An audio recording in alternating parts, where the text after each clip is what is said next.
जिंदगी के रंग हजार और तेरा प्यार, दोनों इस तरह मिले कि बात बन गई। जिंदगी के रंग गीतों के संग प्रोग्राम में दोस्तों आपका स्वागत है।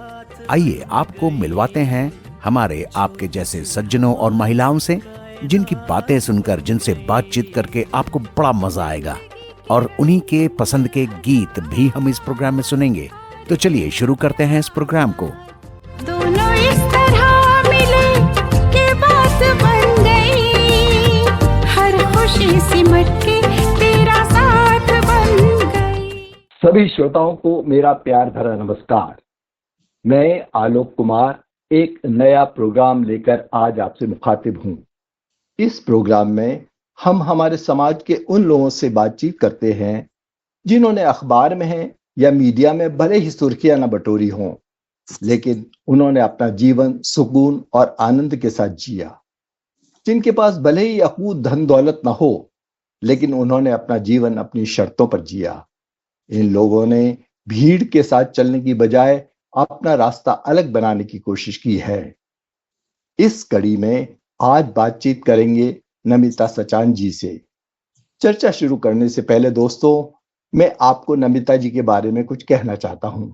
दोस्तों, क्या आप कल्पना कर सकते हैं कि कोई बैंक में ऊंचे पद पर कार्यरत महिला अपनी सिक्योर्ड जॉब केवल इसलिए छोड़ सकती है कि उसे साहित्य से लगाव है और वो अपना बाकी जीवन लेखन और समाज सेवा को देना चाहती है। लेकिन आज की हमारी मेहमान नमिता जी ने ऐसा ही किया है और बैंक से स्वैच्छिक सेवा निवृत्ति के बाद से कहानी और कविता लेखन का जो सिलसिला शुरू हुआ है वो अभी तक जारी है। नमिता जी को वर्ष 2024 में प्रज्ञा साहित्य परिषद उत्तर प्रदेश द्वारा इनके कहानी संग्रह खिड़की पर टिका आसमान के लिए पुरस्कार मिला। 2024 में इनके लघु कथा संग्रह कोई तो होगा कहीं प्रकाशित हुआ और अभी हाल ही में वर्ष 2025 में एक और कहानी संग्रह टप टप महुआ प्रकाशित हुआ। इसके अतिरिक्त भी विभिन्न पत्र पत्रिकाओं में इनकी कविताएं और कहानियां नियमित रूप से प्रकाशित होती रहती है। और भी इनकी कई साहित्यिक उपलब्धियां हैं जिनके बारे में हम बातचीत के दौरान चर्चा करते रहेंगे। नमिता जी नमस्कार, हमारे स्टूडियो में आपका बहुत बहुत स्वागत है। नमस्कार आलोक जी, और बहुत बहुत आभार प्रोग्राम से हमें जोड़ने के लिए, और सुनने वाले सभी लोगों को, समस्त श्रोताओं को मेरा यथोचित अभिवादन। सबसे पहले तो आप अपने बारे में कुछ बताइए। आपकी पैदाइश कहाँ हुई, स्कूल कॉलेज की शिक्षा किस शहर में हुई और अब आप किस शहर में रहती हैं?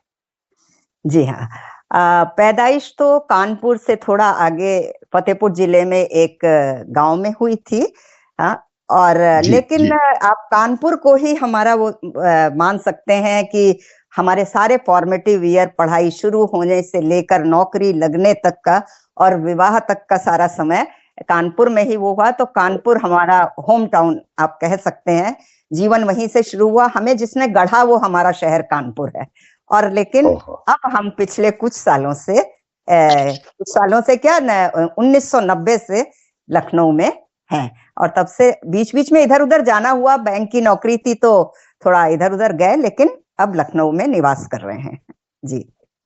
अब आप स्थायी रूप से लखनऊ में हैं। लखनऊ की तहजीब की तो बात ही और है और वहाँ की तो कल्चर की भी बात और ही है। चलिए आगे चलते हैं। जी हाँ, बिल्कुल बिल्कुल। हाँ, तो आपकी ये जो साहित्यिक अभिरुचि है, ये स्कूल कॉलेज से ही साहित्य के प्रति रुझान था या ये बाद में धीरे धीरे डेवलप हुआ है? ऐसा है आलोक जी कि जो साहित्य के प्रति रुझान है वो कहिए उसकी नींव बचपन से ही पड़ गई थी, क्योंकि हमारे पिताजी माताजी को भी पुस्तकें पढ़ने का और बहुत शौक था। और वो हमारा तो जब बचपन था तो जमाना वो था कि अंगीठी पे रोटी बनती थी, तो अम्मा रोटी सेकती जाती थी, और चूंकि एक बार में एक ही रोटी सेकी जाती थी तो एक थाली में पड़ती थी। पिताजी उस समय हम लोगों को कहानी की किताब लेके बैठते थे। शरत चंद्र प्रेमचंद के मानसरोवर के सारे भाग हम लोगों ने उस अंगीठी के किनारे खाना खाते खाते ही सुने थे। तो आप कह सकते हैं कि साहित्य के प्रति अभिरुचि जो है वो विरासत की देन है एक तरह से, और वो शौक पनपता रहा। हम लोगों के समय में तो पुस्तकें ही पढ़ने का सबसे ज्यादा ये साधन हुआ करता था, वही मनोरंजन का साधन हुआ करती थी। तो और इस तरीके से धीमे धीमे लेखन की ओर भी अग्रसर हो गए। स्कूल कॉलेज तो देखिए पत्रिका, स्कूल की विद्यालय की जो हमारी मैगजीन निकलती थी उसमें छपना शुरू हुआ और फिर सिलसिला चलता रहा आगे की तरफ। जी भाई, आपने शरत चंद्र, विमल मित्र, इन पुराने नाम जो लिए हैं, इनसे लेके हमारी भी इतनी पुरानी यादें ताजा हो गई। आजकल तो पुस्तक की बात ही बहुत कम लोग करते हैं। बहुत अच्छा लगा सुन के, बहुत बढ़िया लगा जी, धन्यवाद। तो बताइए, सबसे पहली कौन सी रचना लिखी? कोई कहानी या कविता, या आपके साथ कोई ऐसी घटना हुई या कोई ऐसा व्यक्ति मिला जिसके कारण वो रचना लिखी गई? अगर बताना चाहें। देखिए, हाँ जी, हाँ बिल्कुल। रचना जो सबसे पहली प्रकाशित हुई वो तो तब हमारी प्रकाशन जानने की उम्र भी नहीं थी। ऐसा हुआ था कि मेरे ख्याल से 5th या 6th में पढ़ते थे, तो हमारे विद्यालय में हिंदी के हमारे जो अध्यापक थे, जो बहुत बाद में एक बड़े नामचीन साहित्यकार भी बने, डॉक्टर ललित शुक्ल। हाँ, उस समय हम लोग उनको लालता प्रसाद शुक्ला जी, हमारे शुक्ला मास्टर साहब बोला करते थे विद्यालय में हमारे।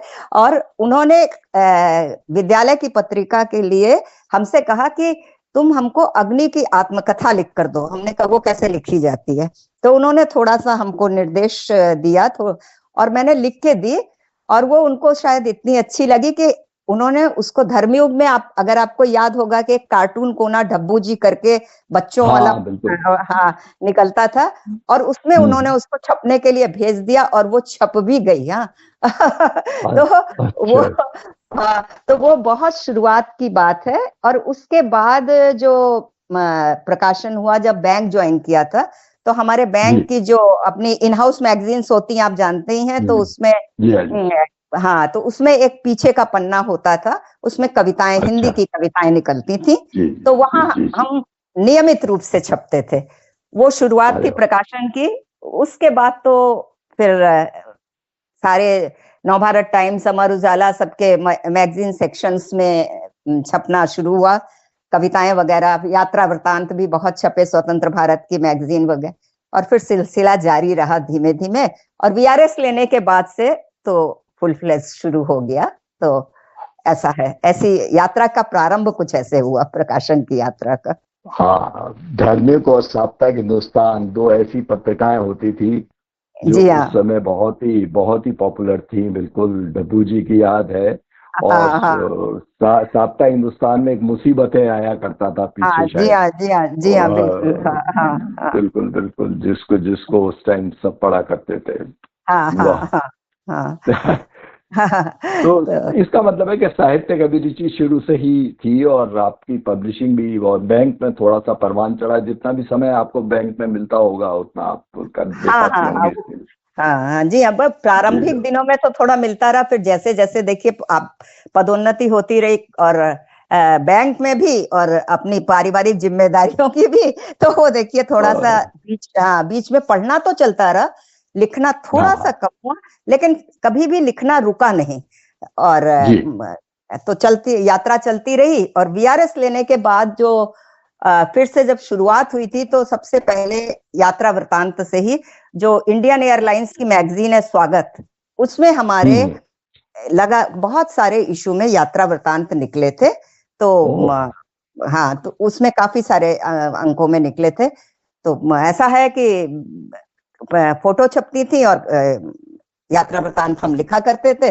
तो इस प्रकार से वहां से यात्रा वृतांत शुरू हुए। कविताएं भी लिखते थे लगातार, बीच बीच में लिखते ही रहते थे। और फिर अब कहानी की तरफ थोड़ा रुझान ज्यादा हो रहा है।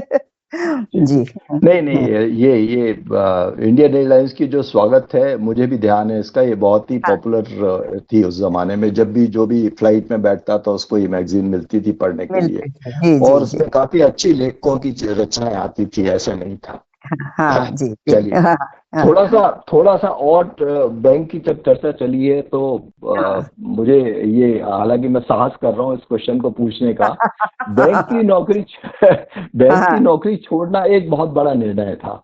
जी हाँ, तो हाँ। क्या कभी कभी पछतावा होता है? कुछ सोचती हैं इसके बारे में कभी कोई?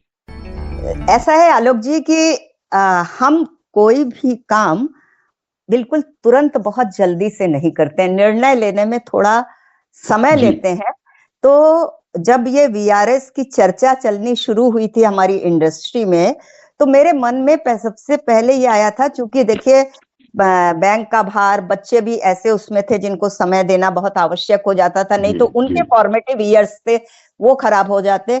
और फिर हमें लगने लगा था कि अगर इस रफ्तार से हम दोनों मोर्चों पर काम करते रहेंगे तो जब तक रिटायर होंगे तब तक शारीरिक रूप से भी बहुत क्षीण हो जाएंगे शायद, और जो हम करना चाहते हैं वाकई कि थोड़ा पढ़ना और थोड़ा लिखना, थोड़ा घूमना, क्योंकि घूमने का भी बड़ा शौक है, तो वो शायद पूरा नहीं हो पाएगा। तो वो धीमे धीमे दिमाग में बनने लगा। फिर ये सोचा कि क्या किया जाएगा, कि कैसे, देखिए आर्थिक जो होता है पक्ष काफी प्रबल होता है, और वो भी जब बच्चे भी पढ़ रहे थे तो क्या वो सब पूरा हो पाएगा, उसकी सारी हम लोगों ने हिसाब किताब लगाया। और हमको घर जी से बहुत सपोर्ट मतलब मिला कि अगर सब ठीक है, मन है तो बिल्कुल करो।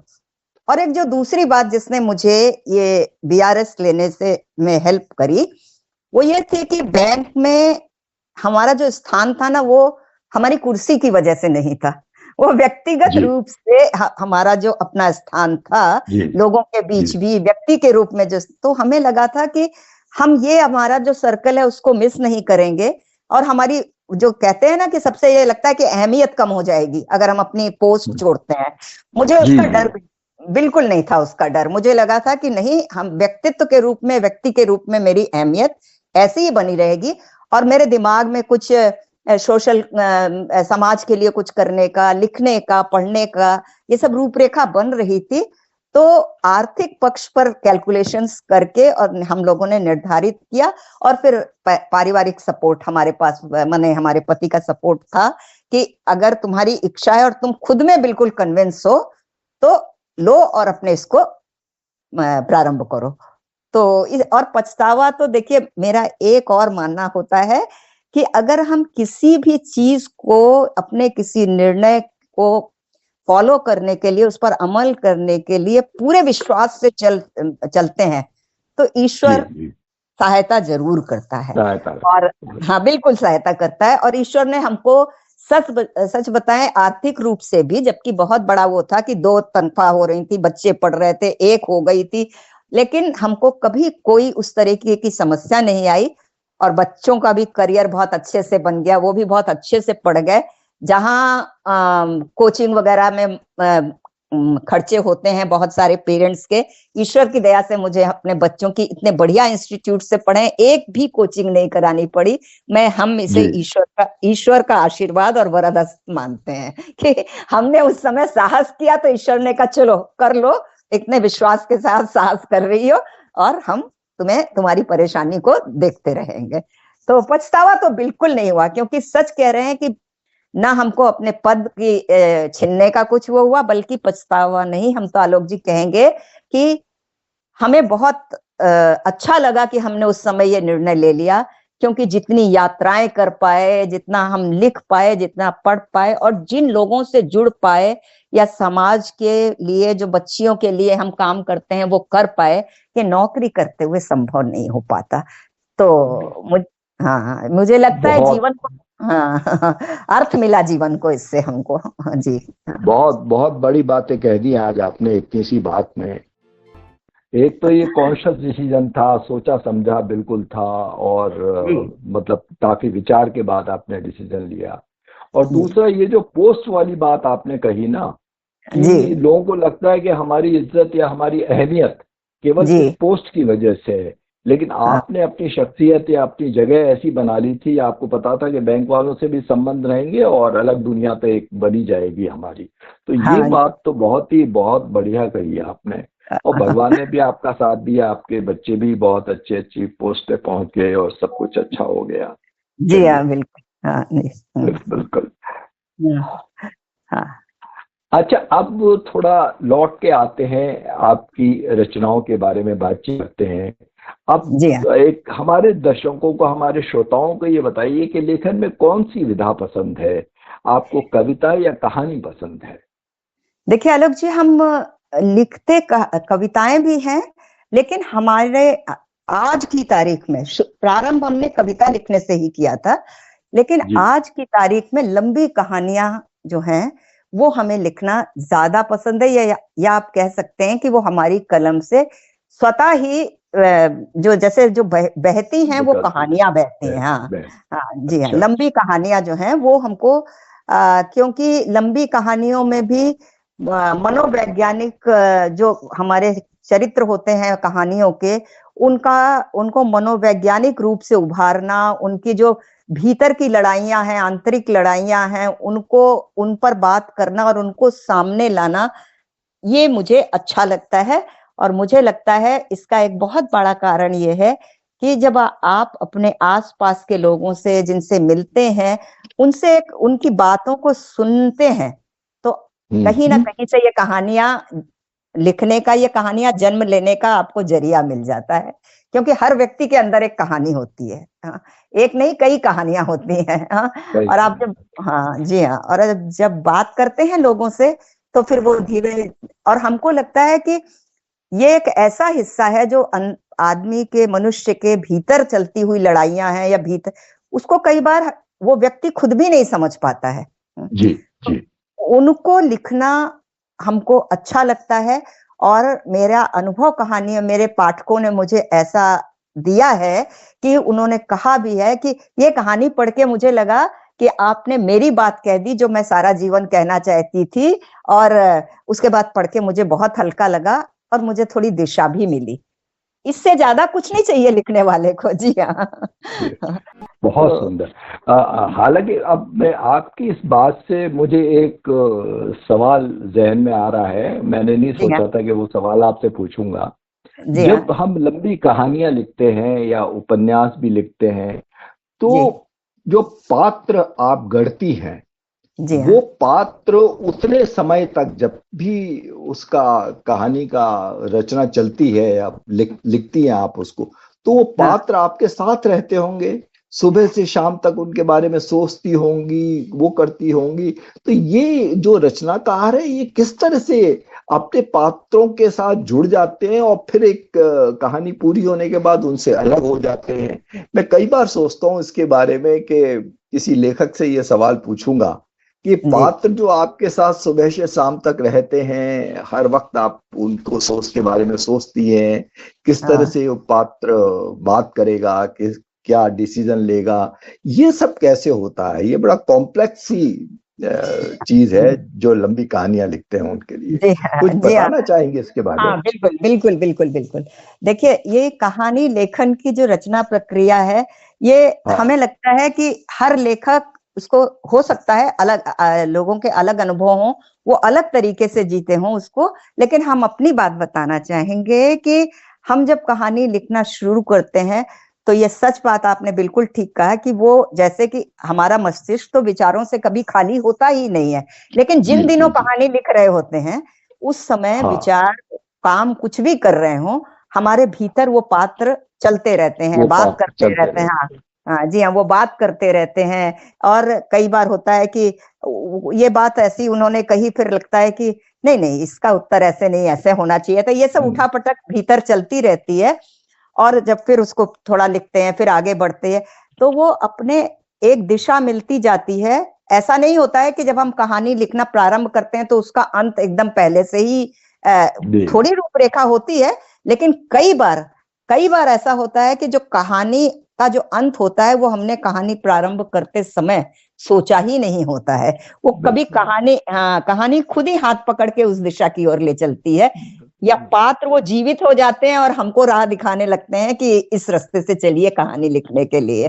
तो कभी कभी ऐसा भी अनुभव होता है। और जब वो कह डालती है सारी बात अपनी, तो बस फिर वो हमारा साथ छोड़ते हैं वहीं पर। बहुत सुंदर, बहुत सुंदरता से आपने इसको एक्सप्लेन किया, बहुत अच्छा लगा। क्योंकि जी मुझे जी लगता है कि जो कहानीकार है और जो पात्र हैं वो सब मिल जाते हैं। खैर, अब आपने इतनी कहानियां भी लिखी हैं, कविताएं भी लिखी हैं, तो जी हम हाँ। आपके ऊपर ही छोड़ते हैं कि अपनी रचनाओं में आपकी कोई भी रचना जो आपको प्रिय हो, हमारे जी श्रोताओं को अगर सुनाएंगी तो हम सबको हाँ। बहुत आनंद आएगा इसमें। हाँ जी हाँ बिल्कुल। और देखिए, जहां तक रचनाओं की बात है तो हाँ, ये तो सच बात है कि अपनी जितनी रचनाएं होती हैं उसमें से कुछ बहुत प्रिय होती हैं, कुछ। और हम लंबी कहानियां तो सुनाने का समय नहीं है, वो तो एक एक केवल कहानी सुनाने का ही प्रोग्राम हो तभी संभव हो पाएगा। हाँ जी जी, लेकिन हाँ बिल्कुल हाँ सही बात। हाँ हाँ हाँ, हाँ, तो थोड़ा सा हम तो एक ही है उसका। हम एक लघु कथा सुनाते हैं, क्योंकि वो झट से खत्म हो जाएगी और वो जी जी अपने आप में एक पूरी चीज होती है, मुकम्मल जी जी चीज होती है। जी जी। तो हमारी इस स्वागत। लघु कथा, हाँ, हमारी इस लघु कथा का शीर्षक है छत। अब आप सबका ध्यान चाहेंगे। जी झाखर और घास का बड़ा सा गट्ठर सर पर लादे घर की ओर जाती रूपमतिया को देख पेड़ के नीचे बैठी महिलाओं में खुसुर पुसुर शुरू हो गई। एक की आवाज थोड़ी तेज हो गई। अरे ई जगदीशा केर भाग तो देखो, जोड़ जोड़ के जैसे तैसे बिटिया केर बियाह की, और 2 साल पूरे नहीं भय कि बिटिया चली आई सब छोड़ छाड़। गट्ठर नीचे पटक तमक कर बोली रूपमतिया, काहे का होई गवा तुम्हारी जगदीशा के भाग का? ऐसे तो जैसे बड़े सोने के झुलना झुलती रहे, आंख से आधी आंधर अकेली डारी रहती रहे अपनी झुपड़िया में, रोटी कच्ची और अंगुरियां जरी रहती रहे उनके उनके नवाब जादे का तो बीबी का दुलराय से फुर्सत मिले तब न पहुंचे अम्मा लगे। जब से आ गई हैं हम, चिकनी चुपड़ी बैठी रहती है तुम पंचन की जगदीशा, और ना आतीन तो हम का करते? रोज रोज जूतम पैजार चिमटाते दागा सही साथी रहतीन का? रूपमतिया के कड़वाहट भरे नश्तर चुभोते बोलों के पीछे खदबदाता दर्द और बेबसी दुलारी दादी की आंखों से छिपी न रह सकी। सोहराते हुए से बोली, गुस्सा ना हो बचिया, गुस्सा ना हो, हम सबका ना चिंता लागत है तुम्हार और तुम्हारी अम्मा के रो। यही से कहा, अबे कितनी लंबी उम्र पड़ी है तुम्हार, अकेले कैसे बीती बचिया? आदमी के रहे छत रहत है ना सर के ऊपर। छत अरे छाया दे लायक हुए तब न छत होई। तुम लोगन यह जौन घुट्टी में पिलावा करती हो ना, यह जड़ है सब बर्बादी के। अरे ना रही छत तो हम दीवार धूप बरखा ताप बयार सब सही के ठाड़ी तो रह सके थे, और तुम्हारी छत बिना दीवारन के धम, छत नहीं तो छाता। एक झटके से गट्ठर उठा, सिर पर लादा और रूपमतिया बढ़ गई आगे, धम धम। दुलारी दादी के पोपले मुंह पर मुस्कान चांदनी सी पसर गई। दोनों हाथों से बलाए लेते हुए बोली, हे ठाकुर जी, बिटिया के साहस की लाज राखियो। दादी की आवाज में वहां बैठी सब महिलाओं की आंखों से झरता आशीष भी शामिल था। धन्यवाद। तो बहुत सुंदर, बहुत सुंदर। छत का आपने किस तरह से प्रयोग किया है, बहुत बड़ा भला। हाँ, आप लोगों को पसंद आई, हमारा सौभाग्य। बहुत सुंदर, बहुत सुंदर। तो ये जो इसमें भाषा बोल रही है रूपमतिया, ये जो पात्र बोल रहा है, ये अवधी है? अवधी जी है? हाँ जी हाँ जी हाँ, ये हमारे कानपुर और लखनऊ के आसपास है। हाँ हाँ, कानपुर लखनऊ के आसपास अवध प्रांत है, तो अवधी जो बोली जाती है वो यही वो बोल रही है। हाँ, वो मतलब जो रीजनल लैंग्वेज जो अवधी है वहाँ की। हाँ। और हम हमारी कथाओं में और कहानियों में भी अवधी का पुट इसलिए होता है कि अधिकतर कहानियां थोड़ी ग्रामीण अंचल वाली होती हैं, तो उसमें ये अवधी भाषा ऐसे आने थे। और मुझे लगता है कि जो खाली अवधी की बात नहीं है, जो भी हमारी लोक भाषाएं हैं ना, उनमें एक अलग मिठास होती है, और वो हम छूटते जा रहे हैं उनसे, तो उन्हें सामने आना चाहिए इसलिए भी हम अपनी कथाओं में, लघु कथाओं में और कहानियों में थोड़ा थोड़ा, चूंकि हमको अवधि आती है, हम अवध इसी क्षेत्र को बिलोंग करते हैं, तो हम उस भाषा का प्रयोग करते हैं जानबूझकर। बहुत बहुत बहुत सुंदर, बहुत सुंदर। चलिए आप थोड़ा सा दूसरे लेखकों के बारे में बात कर लेते हैं। आप जी हाँ, अपने बिल्कुल। पसंदीदा लेखक जिनको आप बहुत पसंद करती हैं और जिनको आप काफी पढ़ती हैं, उनके बारे में कुछ बताइए। हाँ, थोड़ा मुश्किल सवाल है, क्योंकि बहुत सारे लोगों की, और हमको लेखक के बजाय कभी कभी ऐसा होता है, कवि या लेखक की कोई पर्टिकुलर रचना बहुत प्रभावित करती है, क्योंकि हमारे पास, हमारे साहित्य में तो अगाध भंडार है अच्छे लेखकों का। तो इसलिए किसी एक लेखक की बजाय हम ये कहना चाहेंगे, अगर आप हमसे मान लीजिए ये सवाल पूछते कि आपको किताब कौन सी अच्छी लगती है, हाँ, तो हम आपसे जरूर बताते कि जब हमारी 9th 10th वाली उम्र थी, तब हमें गुनाहों का देवता धर्मवीर भारती की बहुत पसंद थी। क्योंकि मुझे लगता है कि उस दौर में, उस उम्र के सब लोगों को धर्मवीर भारती का गुनाहों का देवता पसंद आती थी। बिल्कुल बिल्कुल बिल्कुल सही बात है, हम लोगों ने पढ़ी है, बिल्कुल पढ़ी, हाँ बिल्कुल। और फिर जब कहिए कि थोड़ा ग्रेजुएशन वाली उम्र आई, MA BA वाली जब उम्र आई, तो फिर मुझे जो है नदी के द्वीप बहुत पसंद आई। हाँ, हम पढ़ी, वो बहुत दिनों तक हमारे साथ अभी तक किताब रहती है वो। अरे अरे अरे अरे अरे अरे नमिता जी, आपने क्या याद दिला दिया। मैं नदी के द्वीप का नाम याद करने की कोशिश कर रहा था। डॉक्टर भुवन को याद करने की कोशिश कर, डॉक्टर भुवन को याद कर रहा था मैं। और नदी के द्वीप में तो हमारे लखनऊ का पुराना कॉफी हाउस का वर्णन भी बहुत अच्छा है। तो इसके अलावा अब आज की बात करें आलोक जी, तो एक आज से नहीं, कई सालों से अब जो मेरी एक बहुत पसंदीदा किताब है, एक बंगला के राइटर हुए समरेश बसु। उन्होंने वो बहुत सुंदर यात्रा वृतांत लिखते थे। उनके यात्रा वृतांत बिल्कुल अलग। तो उनकी बंगला में किताब थी कोथाए पाबो ताके, मतलब कहाँ पाऊं उसे, हिंदी में उसका अनुवाद किया है, बहुत खूबसूरत अनुवाद है उनका। और वो कहाँ पाऊं उसे में जो है, इसमें ईश्वर है। तो ये, हाँ जी, तो अब ये बहुत मोटी सी किताब है, यात्रा वृतांत के रूप में है कि एक दरवेश है, सन्यासी हैं, वो यात्रा पर निकले हैं, और वो हमारे आंचलिक मेलों से लेकर, और वो उस समय के भारत का नक्शा है उसमें, जिस समय की बहुत सारे ये डिवीजन नहीं हुए थे, लेकिन उसमें जो उनकी शैली है, जो वर्णन है, अद्भुत है। मतलब जो पंक्तियां जो कहती हैं भाषा में, उसके भीतर जाकर उसमें कहीं और बहुत कुछ छुपा होता है। तो अब मेरी पसंद की वो किताब है। ये तो देखिए, मैंने आपसे प्रश्न अपने आप छीन के उत्तर दे दिया आपके, और लेकिन नहीं, बिल्कुल सही है, बिल्कुल। बातचीत करने में बहुत पुरानी यादें दिला दी। मेरे को भी उस जमाने में एक अलग किताब थी, कन्हैया लाल माणिकलाल मुंशी की, के मुंशी साहब की तपस्विनी। वो उस जमाने में हम भी बहुत उससे इम्प्रेस हुए थे। हाँ, ये होता है अपने उसमें। और आज के वैसे देखा जाए तो अगर लंबी कविताओं की बात करें तो मुझे एक कविता है, असाध्य वीणा, अज्ञेय जी की कविता है असाध्य वीणा, वो मुझे बहुत पसंद है। धर्मवीर भारती जी की एक कविता है प्रमुथ्य गाथा, और एक हमारे निराला जी का है कि राम की शक्ति पूजा। ये बहुत लंबी कविताएं हैं, 300 से अधिक पंक्तियों की कविताएं हैं ये तीनों की, लेकिन मतलब विलक्षण कविताएं हैं। हम इनको कई बार पढ़ते हैं और बहुत आनंद आता है।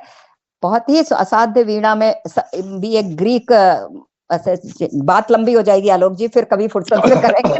चलिए ठीक है, क्योंकि चलिए फिर थोड़ा सा टॉपिक चेंज करते हैं। असाध्य वीणा। आ गए प्रियंबद केश कंबली गुफा गेह, आ गए प्रियंबद केश कंबली गुफा गेह, राजा ने आसन दिया, कहा कृतकृत्य हुआ मैं तात, पधारे आप, भरोसा है अब मुझको, साध आज मेरे जीवन की पूरी होगी। लघु संकेत समझ राजा का गण दौड़े, लाए असाध्य वीणा, साधक के आगे रख उसको हट गए। सभा की उत्सुक आंखें एक बार वीणा को लख टिक गईं प्रियंवद के चेहरे पर। यह वीणा उत्तराखंड के गिरि प्रांतर से घने वनों में जहां तपस्या करते हैं व्रतचारी, बहुत समय पहले आई थी। आप एक एनजीओ के माध्यम से कुछ स्कूल के छात्रों की पढ़ाई में भी सहायता करती हैं, तो उसके बारे में कुछ बताइएगा हमें।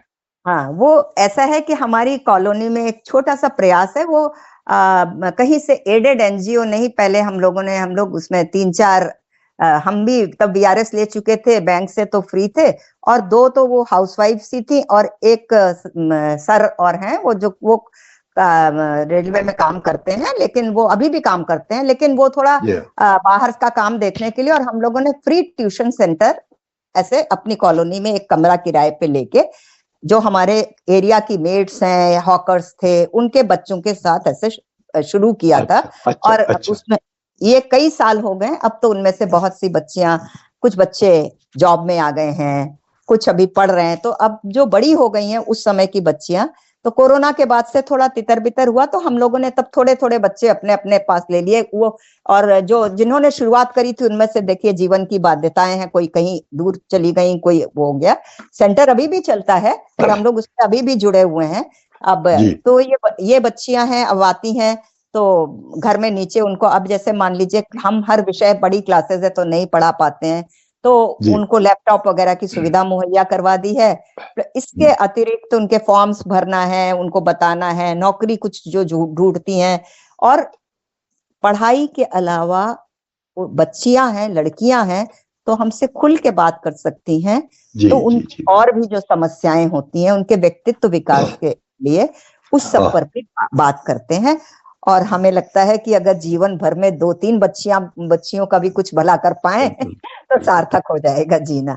ऐसा चलता रहता है जी, थोड़ा बहुत काम इधर चलता है। नहीं, ये एक तरह की कैरियर काउंसलिंग भी हो गई और पर्सनैलिटी डेवलपमेंट भी उनका हो गया, दोनों बात करते, दोनों बात। जी हाँ। अब थोड़ा सा एक जनरल मैं आपसे बात पूछना चाहता हूँ कि अब लेखकों की हमारे देश में क्या स्थिति है? क्या हमारे देश में ऐसी स्थिति आ गई है कि लेखक केवल लेखन पर निर्भर होकर अपना जीवन यापन कर सके? क्या ऐसी स्थिति बन रही है इन दिनों? देखिए, कुछ लोग कुछ की तो बात कर सकते हैं, कुछ जो बहुत स्तरीय या कह लीजिए, या कि जिनकी पुस्तकें बिकती हैं, रॉयल्टी जिनको मिलती है, हाँ रॉयल्टी मिलती है।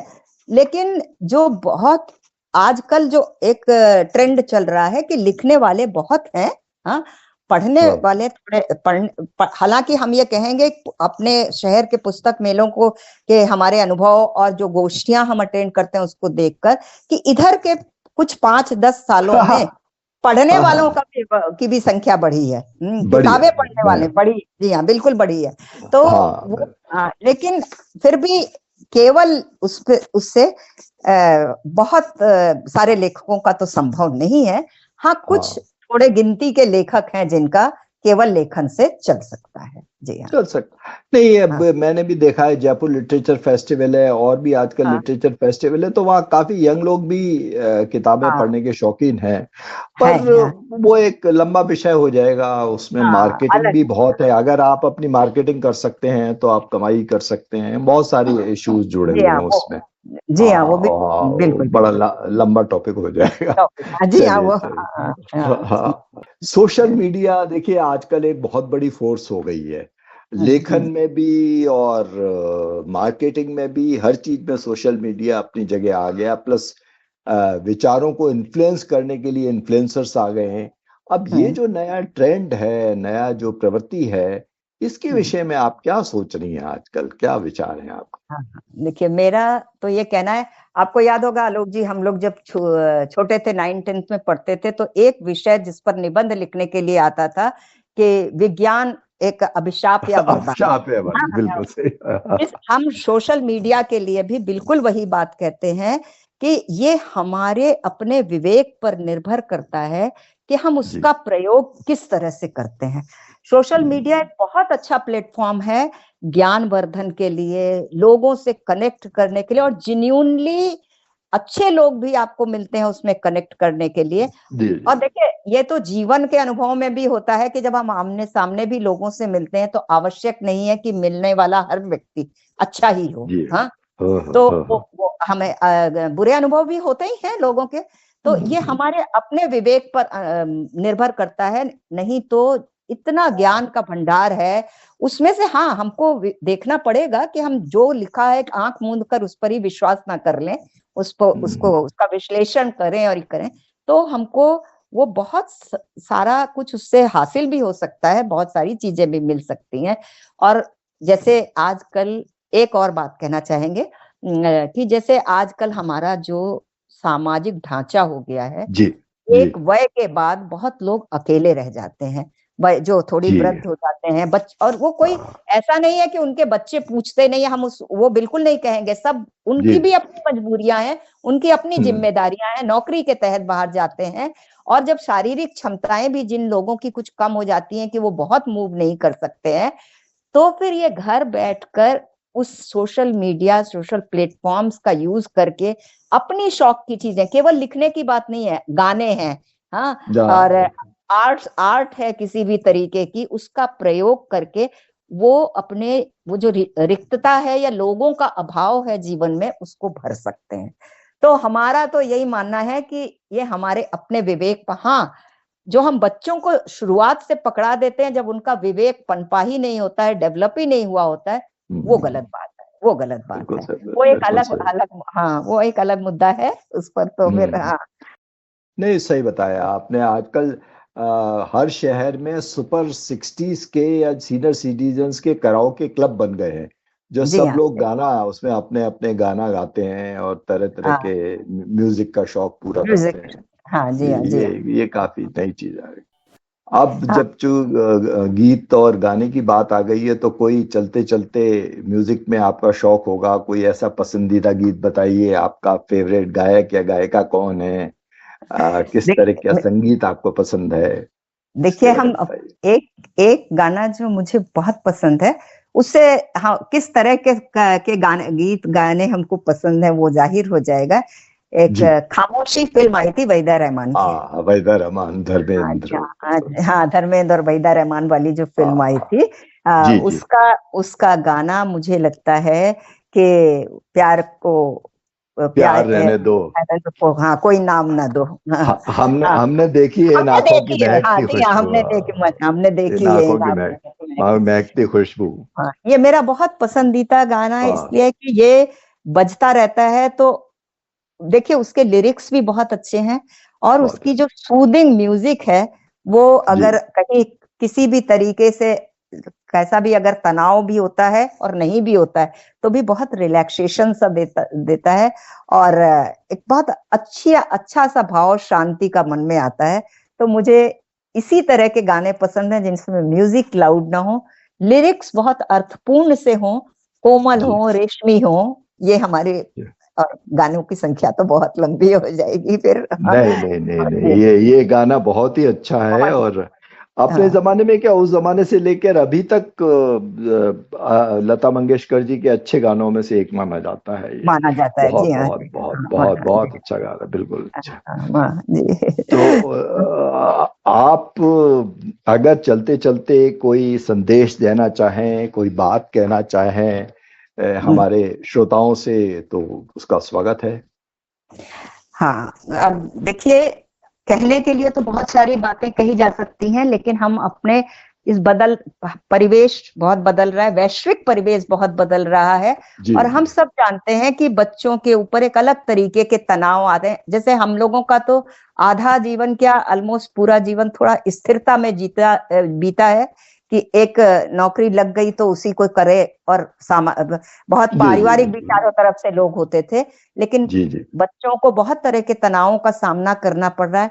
मेरा संदेश ऐसा है कि जो हमने अपनी लघु कथा का शीर्षक इसका किताब का दिया है कि कोई तो होगा कहीं, ये ऐसे ही नहीं दिया है, ऐसे ही नहीं दिया है। हर समय कभी भी बात सुनाने की जरूरत पड़े किसी को, तो आप खटखटाइए, आपके आसपास ही कोई ना कोई लोग ऐसे होंगे जो समझेंगे। झटपट कोई, हाँ, झटपट निर्णय किसी भी चीज के लिए मत लीजिए। जीवन बहुत अनमोल चीज है, और सच मानिए आज की आपाधापी में भी स्नेह प्रेम लुटाने वाले लोग भी हैं।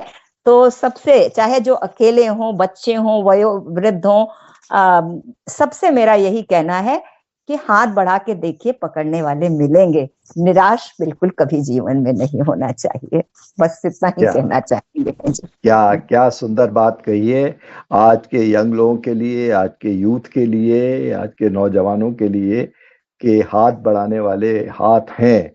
बस बुलाइए तो सही लोगों को अपनी मदद के लिए।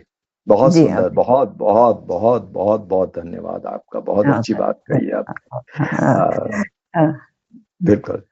तो नमिता जी, आज के इस इंटरव्यू के आखिरी पायदान पर हम आ चुके हैं। मैं आपको अपनी ओर से, हमारे श्रोताओं की ओर से, हमारे रेडियो स्टेशन की ओर से, आपने जो हमें समय दिया है उसके लिए बहुत बहुत धन्यवाद और आभार प्रकट करता हूं। और आशा है कि फिर कभी हम आपको दावत देंगे, बुलाएंगे, तो आप दोबारा हमारे साथ होंगी। बहुत बहुत धन्यवाद। बहुत बहुत आभार आप सबका भी। और हमें भी बहुत अच्छा लगा आप लोगों से जुड़कर, और अवश्य हम लोग फिर मिलेंगे, बैठेंगे, बात करेंगे। अच्छा लगा बहुत। नमस्कार जी। जी धन्यवाद। जिंदगी के रंग हजार। दोस्तों, जिंदगी के रंग गीतों के संग के आज के इस प्रोग्राम में बस इतना ही। कल एक और नए सज्जन और महिला हमारे साथ हाजिर होंगे, आपके लिए मजेदार बातें और गीत लेकर। सुनना न भूलिएगा।